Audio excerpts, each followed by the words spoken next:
శ్రోతలకు నమస్కారం. అంతర్జాతీయ మాతృభాషా దినోత్సవం సందర్భంగా తెలుగు ఉపాధ్యాయులు గోపాల శర్మ గారు వివరించే తెలుగు భాషా విశిష్టతను గురించి విందాం. ఓం శ్రీ గురుభ్యో నమః. మాతాపితృభ్యో నమః. నా పేరు కల్లిగట్ల గోపాల శర్మ. నేను భీమవరంలోని శ్రీ చింతలపాడి బాపిరాజు స్మారకోన్నత పాఠశాలలో తెలుగు పండితునిగా పనిచేయుచున్నాను. నేడు ఫిబ్రవరి 21వ తేదీ. ఈరోజు అంతర్జాతీయ మాతృభాషా దినోత్సవం. ఈ సందర్భంగా తెలుగు మాతృభాషగా గల ప్రజలందరికీ, ముఖ్యంగా రేడియో విష్ణు 90.4 శ్రోతలకు ముందుగా నా శతకోటి వందనాలు. ఐక్యరాజ్య సమితి విద్యా వైజ్ఞానిక సాంస్కృతిక సంస్థ 1999 నవంబర్ 17వ తేదీన సర్వప్రతినిధి సభలో తీర్మానించిన 12వ తీర్మానం ప్రకారం మొట్టమొదట బంగ్లాదేశ్ ప్రభుత్వం ఈ రోజును ప్రపంచ భాషా దినంగా ప్రతిపాదించగా, భారత్, పాకిస్తాన్, శ్రీలంకతో సహా 28 దేశాలు ఈ ప్రతిపాదనలను బలపరిచాయి. మన మాతృభాష తెలుగు. వివిధ రాష్ట్రాల్లో సుమారు 15 కోట్ల మంది తెలుగువారు ఉన్నారు. కనీసం 3 నిమిషాలు ఆంగ్ల పదాలు ఉపయోగించకుండా తెలుగులో మాట్లాడగలిగిన వారు కనిపించడం లేదని ఒక అంచనా. ఎవరికైనా పుట్టుకతో తమ తల్లిదండ్రుల నుంచి వారసత్వం సంక్రమించినట్లుగా మాతృభాష సంక్రమిస్తుంది. మాతృభాషలో మాట్లాడటం చాలా తేలిక. మాతృభాషలో ఏ విషయాన్నైనా సులభంగా అర్థం చేసుకోగలం, వ్యక్తీకరించగలం. ముందు తన మాతృభాషలో పట్టు సాధిస్తే తరువాత ఏ భాషలోనైనా ప్రావీణ్యం గడించడం సులభం. గతంలో అమ్మమ్మలు, నాయనమ్మలు కథలు చెప్పడం, పిల్లలు పొడుపు కథలు వేసుకోవడం, జానపద కథలు, భేతాళ మాంత్రిక కథలు, బట్టి విక్రమార్క కథలు, కాశీమజిలీ కథలు, వీటిని ప్రజలు ఆసక్తిగా చదివేవారు. వీటి ద్వారా పరిశీలనాశక్తి, పరిశోధనాశక్తి పెంపొందింది. నైతిక విలువలు కలిగి ప్రజలు సుఖజీవనం సాగించేవారు. కథా కథన చాతురి ఏర్పడేది. కథా సాహిత్యం, నవలలు, నాటకాలు, శతకాలు, జానపద సాహిత్యం, భావగీతాలు, దేశభక్తి గీతాలు, లలిత గీతాలు, విప్లవ గీతాలు, వ్యంగ్య రచనలు, హాస్య రచనలు, ప్యారడీలు, నాటికలు, స్వీయ చరిత్రలు, జీవిత చరిత్రలు, అష్టకాలు, దండకాలు మొదలగు ఎన్నో రకాల ప్రక్రియలతో సుసంపన్నం అయిన భాష మన మాతృభాష తెలుగు. తెలుగు సాహిత్యంలో ప్రప్రథమంగా శ్రీ విశ్వనాథ సత్యనారాయణ గారు, తదుపరి శ్రీ సి నారాయణ రెడ్డి గారు జ్ఞానపీఠ పురస్కారాలు పొందడం తెలుగువారి అదృష్టం. వ్యవహారిక భాషోద్యమాన్ని నడిపిన శ్రీ గిడుగు రామ్మూర్తి గారి జయంతిని పురస్కరించుకొని ఆగస్టు 29వ తేదీ తెలుగు భాషా దినోత్సవాన్ని జరుపుకుంటున్నాం. మన మాతృభాష అయిన తెలుగు ప్రాచీన భాషా గౌరవాన్ని ప్రభుత్వంచే గుర్తింపబడటం మనందరికీ గర్వకారణం. ఈ సంవత్సరం తెలుగు భాష సాంస్కృతిక సంవత్సరంగా మన ప్రభుత్వం ప్రకటించడం, తద్వారా ప్రభుత్వ కార్యకలాపాలన్నీ తెలుగులోనే నిర్వహించాలనడం మన తెలుగు పునర్వైభవాన్ని పొందుతుందనడంలో ఏమాత్రం సందేహం లేదు. ధ్వని, వ్యంగ్యం, శ్లేష, అలంకారాలు, ఛందస్సు, సమాసాలు, సామెతలు, నానుడులు, సూక్తులు, అష్టావధాన, శతావధాన, సహస్రావధానాలు మన తెలుగు సాహిత్యానికి మరింత వన్నె తెచ్చిపెడుతున్నాయి. చమత్కారం, వ్యంగ్యోక్తులు, వక్రోక్తులు, సరస సంభాషణ చాతురికి, వాగ్వైభవానికి చక్కని అలంకారాలు. సాక్షి వ్యాసాలలో శ్రీ పానుగంటి లక్ష్మీనరసింహారావు పంతులు గారు, మనందరం పుట్టుక చేత ఆంధ్రులం, కానీ ప్రవర్తన చేత, స్వభావం చేత కూడా ఆంధ్రులం అనిపించుకోవాలంటారు. సాహితీ సమరాంగణ సార్వభౌముడైన శ్రీకృష్ణదేవరాయలు దేశభాషలందు తెలుగు లెస్స అని కీర్తింపబడిన భాష మన మాతృభాష. తెలుగు సాహిత్యం, సంస్కృతి, జాతి సంస్కృతి లక్షణాలు అన్నిటికీ భాండారం వంటిది. సొంపు, మాధుర్యం అనేవి తెలుగు భాష ప్రధాన లక్షణాలు. ఏ కవి కూడా తాను జీవిస్తున్న సమాజపు ప్రభావాన్ని లేక రాజకీయ భావన సరళి ప్రభావాన్ని నుండి తప్పించుకోలేడు. పానుగంటి వారు సాక్షి వ్యాసాలలో చెప్పినట్లు మన తెలుగు భాష మకరంద బిందు బృంద రసస్యందన సుందరమగు మాతృభాష, మహానంద కందళ సందోహ సంధాన తుందిలమగు మాతృభాష. కమ్రతకు కమ్రత, కఠినతకు కఠినత, వదులునకు వదులు, బిగికి బిగి, జోరునకు జోరు, ఎదురెక్కునకు ఎదురెక్కు, మందతకు మందత, ధాటికి ధాటియు, అన్ని వన్నెలు అన్ని చిన్నెలు, అన్ని వగలు, అన్ని వద్దికలు, అన్ని తళుకులు, అన్ని బెళుకులు, అన్ని హొయలు, అన్ని వయ్యారములు కలిగినది మన మాతృభాష తెలుగు. వ్యాసమునకు, ఉపన్యాసమునకు, కవిత్వమునకు, గానమునకు సంపూర్ణ అర్హత గల భాష మన తెలుగు భాష. ప్రాచీన సాహిత్యంలో ఆదికవి నన్నయ్య భట్టారకుడు, తిక్కన సోమయాజి, ఎర్రాప్రగడ, శ్రీనాథుడు, పోతనామాచ్యుడు మొదలగు ఎందరెందరో కవులు, ప్రబంధ కవులు, శతక కవులు భాషను సుసంపన్నం చేశారు. ఆధునిక కవులు తిరుపతి వెంకట కవులు, శ్రీ చిలకమర్తి లక్ష్మీనరసింహ పంతులు, శ్రీ కందుకూరి వీరేశలింగం పంతులు, శ్రీ గురజాడ అప్పారావు, శ్రీ విశ్వనాథ సత్యనారాయణ, శ్రీ జంజాల పాపయ్య శాస్త్రి, శ్రీ గుర్రం జాషువా, శ్రీరంగం శ్రీనివాసరావు ఇలా ఎందరెందరో మహాకవులు భాషాభివృద్ధికి కృషి చేశారు. మంచి గంధంలాగా మలై మారుతం రీతి, పచ్చకప్పురము భాతి, పచ్చల పల్లకీ ఓలే పాఠకుని అల్లనల్లన తాకి, ఉయ్యారంగా సోకి, గాలి ఉయ్యాల లూపి, ఏవో తెలి మేఘ శకలాలపై రసమయ లోకాల వైపు తీసుకొని పోవు మాట తేటల పూలబాటలు మన తెలుగు కథలు.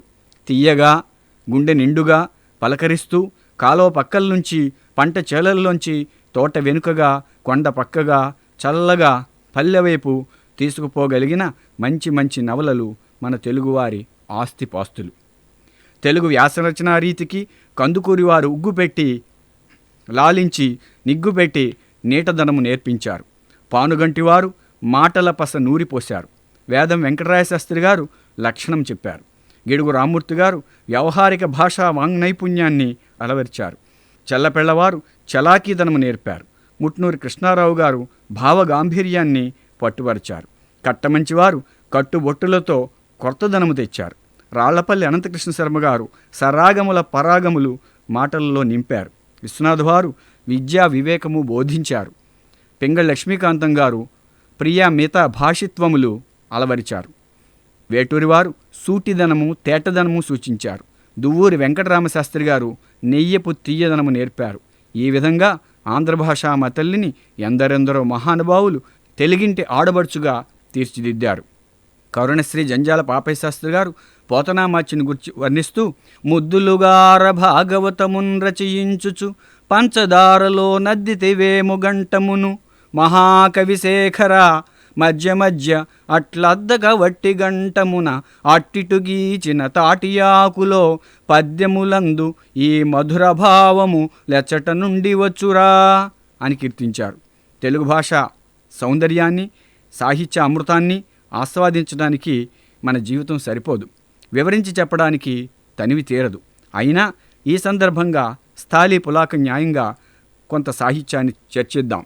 ఒక మాటుకను మోడ్చుచుందు బమ్మెరవారి మందార మకరంద మధుర వృష్టి, ఒక మాటు మూర్ఖును చుందు తిమ్మనగారి పారిజాత వినూత్న పరిమళమ్ము, ఒక మాటు చవి చూచుచుందు పెద్దనగారి ద్రాక్షాగుళుచ్య సుధాసుధార, ఒక మాటు విహరించుచుందు పింగళివారి వళకరాపూర్ణ సౌవర్ణ శిఖరి, ఒకట కవితా కుమారితో నూగుచుందు గగన గంగా తరంగ శృంగారడోల, ఆంధ్ర సాహిత్య నందనోద్యాన సీమ అర్ధి విహరించునాంధ్ర విద్యార్థి నేను అని శ్రీ జంజాల పాపయ్య శాస్త్రి గారు అన్నట్లుగా తెలుగు సాహిత్యాభిమానులంతా ఆంధ్ర సాహిత్య నందనోద్యానవనంలో విహరిస్తూ ఆనంద డోలికల్లో తేలాడుతూ ఉంటారు.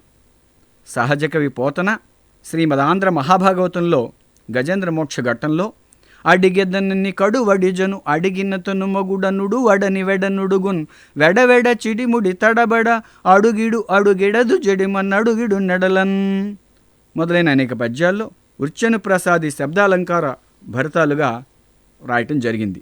తెలుగు సాహిత్యంలో అవధానం ఒక సాహిత్య క్రీడ.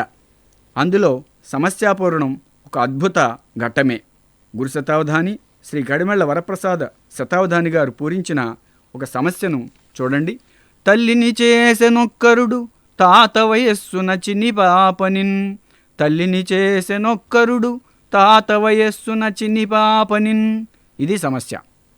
దీని అర్థం తాత వయస్సులో గల ఒక పెద్ద ఆయన చిన్న పసిపాపని చెరచి తల్లిని చేసిననే అశ్లీలార్థం దీనిలో స్ఫురిస్తోంది.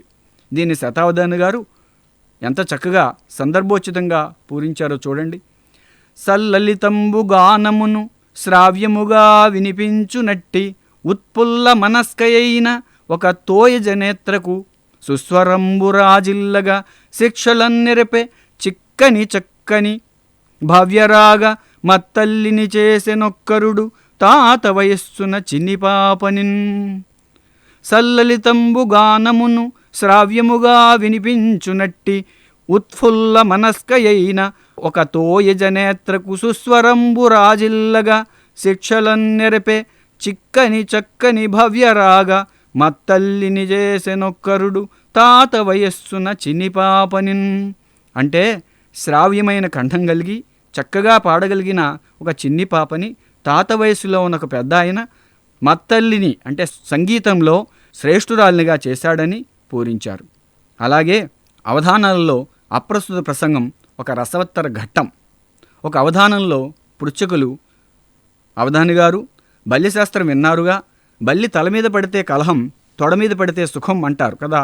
మరి మీ అనుభవంలో తొడ మీద పడి సుఖాన్ని పొందారా? వెంటనే అవధాని గారు సజ్జస్ఫూర్తితో, మహాశయ, బల్లి ఎప్పుడూ కఠినమైన గోడలు గోపుల్లో తిరుగుతూ ఉంటుంది. అది మన తొడపై పడితే దానికి సుఖం, కానీ మనకు కాదు అని చెప్పి సభ్యులను అలరించారు. ఇక జానపద సాహిత్యాన్ని పరిశీలిస్తే ఒక జానపద గేయంలో నాయికానాయకుల సంభాషణ వినండి. ఒకరికి చేయిచ్చి ఒకరికి కాలునిచ్చి ఒకరికి నడుమునిచ్చి కూకున్నానోయ్ మామా కూకున్నానోయ్ అంటూ నాయకుడిని రెచ్చగొడితే అతడు ఎవరికి చేయినిచ్చి ఎవరికి కాలునిచ్చి కూకున్నావే పిల్ల కూకున్నావే అంటే ఆమె అతన్ని మరింత ఉత్కంఠకు గురి చేస్తూ చిట్ట చివరకు ముక్తాయింపుగా నాయిక అందెలకి చేయినిచ్చి గజ్జెలకి కాలునిచ్చి వడ్డాణానికి నడుమునిచ్చి కూకున్నానోయ్ మా అమ్మ కూకున్నానోయ్ అంటుంది.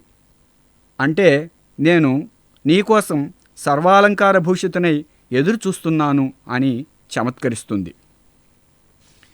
ఇప్పుడు ఒక సరస సంభాషణ విందాం. ఒక వ్యక్తి కిళ్ళి కొట్టు దగ్గర కిళ్ళి కట్టమని అక్కడ వేలాడుతున్న అరటిపళ్ళ గెలపై చేతిని ఆంచి నిలబడ్డాడట. ఆ షాపు యజమాని ఆ పరిస్థితి చూచి అరటిపళ్ళు ఏమవుతాయనే భయంతో, నాయనా పళ్ళ మీద చేతులు తీసేయి, లేకపోతే పళ్ళు రాలుతాయి అన్నాడట. ఆ పెద్ద మనిషి వెంటనే కిళ్ళీలో సున్నం తక్కువ వేయి, లేకపోతే దౌడ వాస్తుందన్నాడట. ఈ సంభాషణలో భాషా చమత్కారం ఎంత బాగుందో గమనించారా? ఈ సందర్భంగా భాషాభిమానులకు ఒక మనవి. వీలైనన్ని ఎక్కువ పద్యాలు కంఠస్థం చేయండి, భావితరాల చేత చేయించండి. కావ్యాలు, ప్రబంధాల్లోని, శతకాల్లోని పద్యాలు కంఠస్థం చేయించండి. దీనివల్ల జ్ఞాపకశక్తి మెరుగుపడుతుంది, నైతిక జీవనం బాగుపడుతుంది.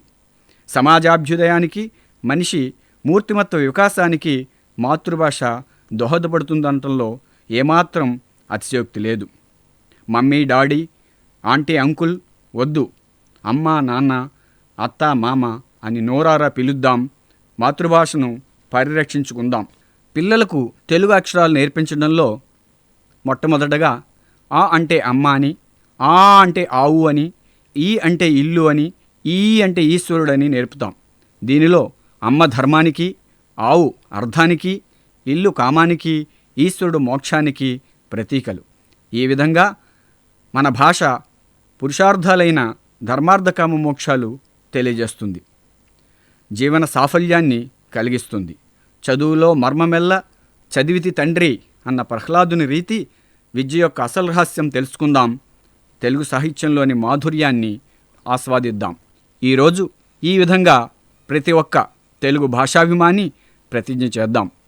నాకు తల్లి తర్వాత అంత ప్రియమైనది నా మాతృభాష తెలుగు. తెలుగు మన జాతి తరతరాల వారసత్వ సంపద. నేను దైనందిన జీవితంలో ప్రతి చోట సగర్వంగా తెలుగునే వినియోగిస్తాను.